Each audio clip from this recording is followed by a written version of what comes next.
그저께 본문에는 아내와 남편에 대한 이야기를 했고요. 오늘 본문에는 자녀와 부모에 대한 이야기, 종과 상전에 대한 이야기를 하고 있습니다. 어떻게 보면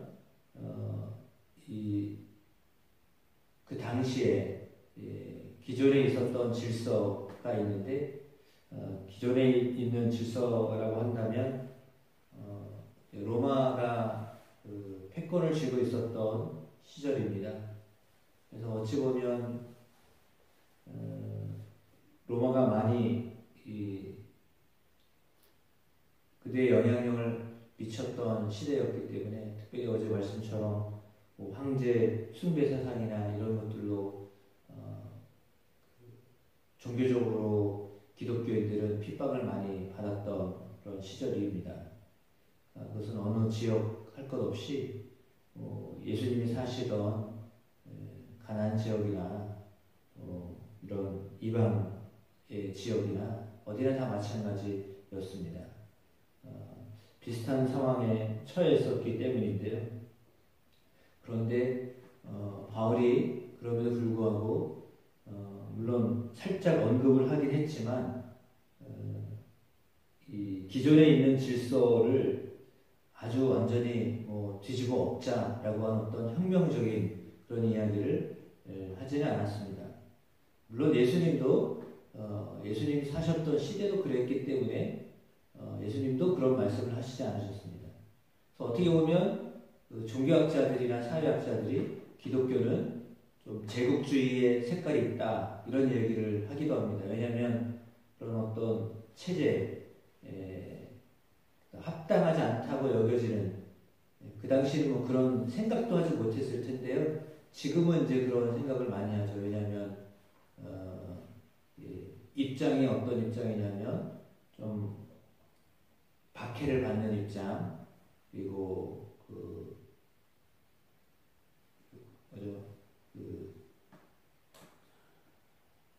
신분으로 따지자면 좀 밑에 하층 계층들의 입장에서 사회를 보거나 정치를 보거나 이렇기 때문에 그런 입장에서 보니까 기존에 있는 그 기존 세력들이 온전하지 않다, 선하지 않다 이렇게 보기 때문에 바울이나 예수님이 전하셨던 그런 메시지가 지극히 당시에 있는 그런 통치자들이나 나라들을 두둔하는 것 아니냐라고 하는 그런 비판을 받는 것은 사실입니다. 그럼에도 불구하고 그 질서를 그렇게 그냥 인정하면서 그 속에서 어떻게 살아야 되는지를 말씀하고 있는 것입니다. 따라서 이 성경의 하나님의 말씀은요, 세상을 완전히 잘못된 악의 집단이니까 싹 바꾸자 이런 식으로 말하지 않아요. 기존에 있는 어떤 질서를 전혀 무시하고 완전히 다 새롭게 바꿔야 된다라고 하는 그런 메시지를 전하지 않아요. 왜냐하면 그 질서 또한 하나님이 허락하신 것이다라고 믿기 때문입니다. 그러니까 지금에 있는 질서들을 다 무시하면 그러면 계속 무시해야 되거든요. 세상의 질서를 무시하기 시작한다면 하층이 상층이 되고 상층이 하층이 된다면 그것 또한 또 나중에 볼 때는 또 문제가 생기는 거잖아요. 그러니까 우리가 느끼듯이 정치도 좀만 지나면 금방 기존의 세력이 돼요. 기득권자가 되는 거예요. 그거는 어쩔 수 없는 상황이 됩니다. 그러니까 그 기득권을 잡으려고 하는 겁니다. 그러니까 누가 돼도 거의 변화가 없거든요. 그러니까 그 자리를 그렇게 아쉬워하고 그런 거죠. 서로 너무 길었는데요. 아무튼 사회가 달라지긴 해야 되지만 그러나 달라지는 그 속도가 갑작스럽게 어떤 혁명적으로 변화되는 것을 성경은 이야기하지 않아요. 그래서 있는 체제 안에서 어떻게 살 것인가 라고 하는 것을 말해주고 있습니다. 그렇다면 오늘 자녀와 부모의 관계도 그렇고 종과 상전의 관계도 역시 마찬가지입니다. 그래서 그들 안에 어떻게 섬겨야 되고 또 어떻게 함께 살아야 되는가라고 하는 것을 말해주고 있습니다. 그러니까 분명히 이야기하고 있는 것은 아내나 남편, 부모와 자녀, 종과 상전이 대치 관계가 아니다라고 하는 것은 분명한 사실입니다. 그러니까 적의 어떤 개념을 가지고 마주해서는 안 된다라고 하는 것이 성경이 가르쳐주는 이야기거든요. 그런데 세상의 가치관은 마치 적처럼 여기게 하잖아요. 종과 상전이. 그러니까 이 회사와 또 근로자가 경영자와 근로자가 마치 서로 다른 생각을 가지고 한 울타리 안에 있는 것처럼 그렇게 생각하게 하고 하는 것이 세상의 가치관이에요. 그러니까 세상의 가치관은 달라. 그리고 좀 함께 하기가 어려워. 이런 식으로 가르치기 때문에 그것은 하나님이 원하시는 것이 아닙니다. 그러니까 분명히 신분은 있습니다. 당연히 다 똑같을 수 없기 때문에 우리의 몸이 다 머리가 될 수 없다고 권면했듯이 다 주인이 될 수 없고 다 상전이 될 수 없는 것입니다. 그러나 맡겨져 있는 것에서 열심을 다하면 그가 주인이었든지 종이었든지 상관이 없이 종이건 주인이건 상관이 없이 자기에게 맡겨져 있는 일을 잘하면 종이라도 칭찬을 받을 것이고 상전이어도 칭찬을 받지 못할 수 있는 겁니다. 그는 신분이 무엇냐가 중요하지 않습니다.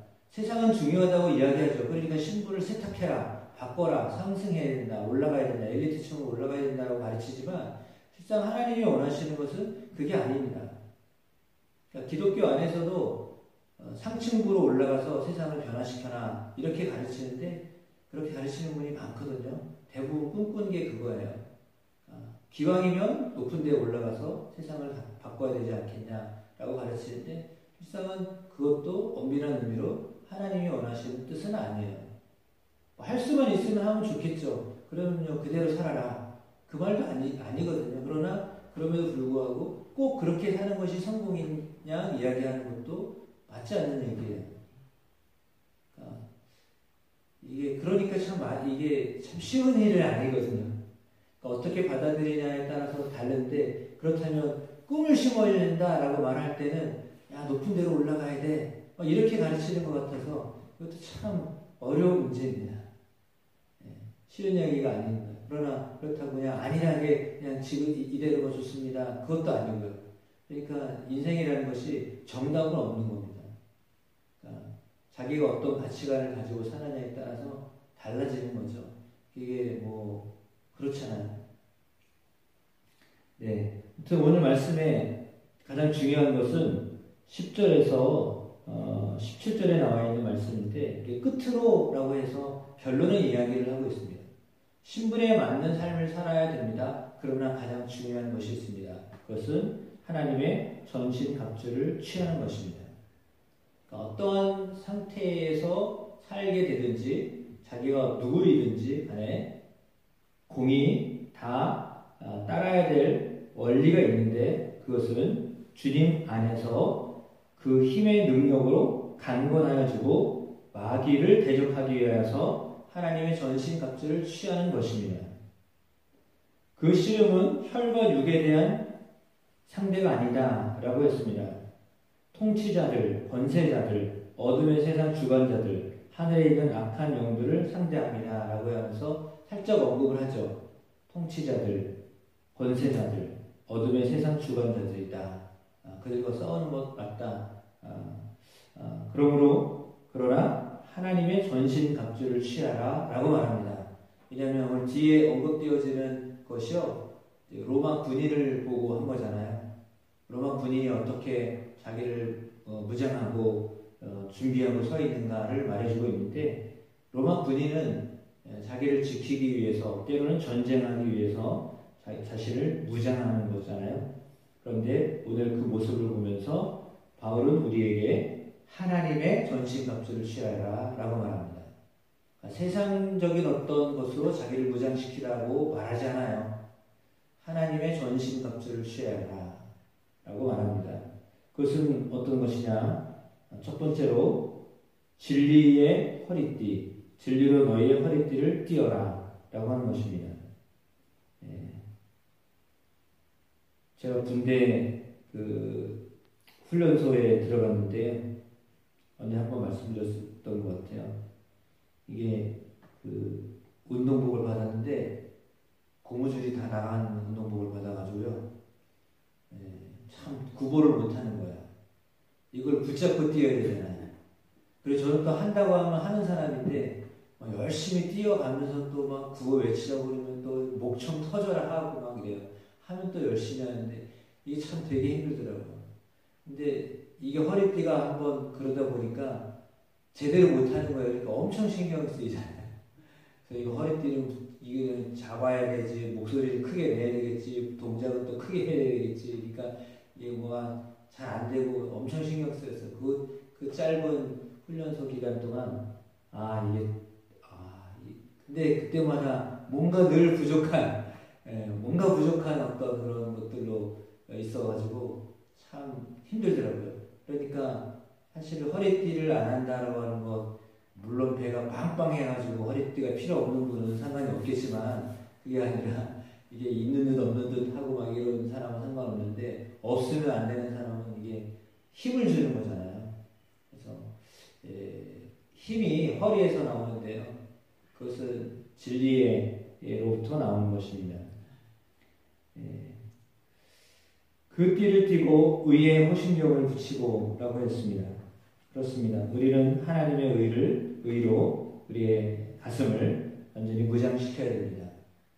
뿐만 아니라 평안의 복음을 신발을 신고 어디를 가든지 갈 수 있어야 합니다. 그리고 모든 것 위에서 믿음의 방패를 가져야 된다라고 했습니다. 방패는 방어 체계이면서도 무기 체계입니다. 급할 때는 방패를 던지기도 합니다. 그리고 방패를 가지고 자신을 방어하기도 합니다. 믿음은 그만큼 중요한 것입니다. 우리를 지키기도 하지만 또한 공격할 수 있는 것이기도 합니다. 그리고 공격하는 것이 성령의 검입니다. 하나님의 말씀이다 라고 했죠. 하나님의 말씀이 없으면 마귀를 대적할 수가 없습니다. 이길 수가 없습니다. 방어는 할지 몰라도요, 이길 수는 없습니다. 하나님의 말씀이 그만큼 중요한 것입니다. 말씀을 알면 그 말씀이 우리를 이기게 합니다. 그리고 구원의 투구입니다. 나는 날마다 하나님의 자녀다. 하나님이 예수 그리스도를 통해서 나를 구원하셨다라고 하는 구원의 투구. 머리도 너무 중요하잖아요. 그 위에 부분이라서 아무것도 아닌 것 같아도 이 머리가 잘리면 다 끝나는 겁니다. 그런데 우리의 생각은 항상 하나님이 나를 구원하셨다. 하나님이 나를 지켜주신다. 하나님이 우리와 함께 하신다. 하나님이 우리를 보호하신다. 하나님이 우리를 인도하신다라고 하는 생각으로 꽉 차 있어야 됩니다. 어떤 생각이 어떤 환경 가운데 놓여도 하나님이 절대로 나를 버리시지 않는다라고 하는 것을 잃어버리지 말아야 됩니다. 그러니까 멘탈이라고 하잖아요. 요즘 말로 멘탈이 약하면 안 돼요. 그러니까 멘탈이 강해야 되는데 그것은 하나님의 자녀다라고 하는 그런 생각으로 가득 차셔야 됩니다. 아무리 힘들어도 하나님 나를 구원하신다 라고 하는, 하나님 나를 지켜주신다 라고 하는 것을 잃어버리지 마셔야 됩니다. 그러니까 몸이 지치거나 정신적으로 여러 가지 스트레스를 받더라도 그때 정말 내가 하나님의 자녀다, 하나님 나를 구원하셨다 라고 하는 것을 놓치지 않고 살아가시면 반드시 승리하는 삶을 살게 하실 줄로 믿습니다. 이 세상은 악한 주관자가 있습니다. 물론 하나님이 왕이시지만 그 하나님을 대적하는 무리가 있기 때문에 그 무리들과 맞서기 위해서는 하나님의 주시는 전신 갑주를 입어야 됩니다. 무장을 하셔야 됩니다. 완전히 무장하고 서 있는 자가 되기 위해서 늘 승리하는 자로 살도록 하기 위해서 저나 여러분이나 하나님이 그렇게 우리를 붙드실 줄로 믿습니다. 인도하여 주실 줄로 믿습니다. 그러니까 잘 보시면 무장되어지는 것은 자기 게 아니잖아요. 나는 몸이에요. 나는 맨 몸만 있고요. 거기에 몸만을 다 이렇게 갖추고 있어야 돼요. 근데 그것은 하나님이 주시는 것이에요. 그러니까 하나님 주시는 것으로 나를 무장하면 하나님이 반드시 지켜주십니다. 그래서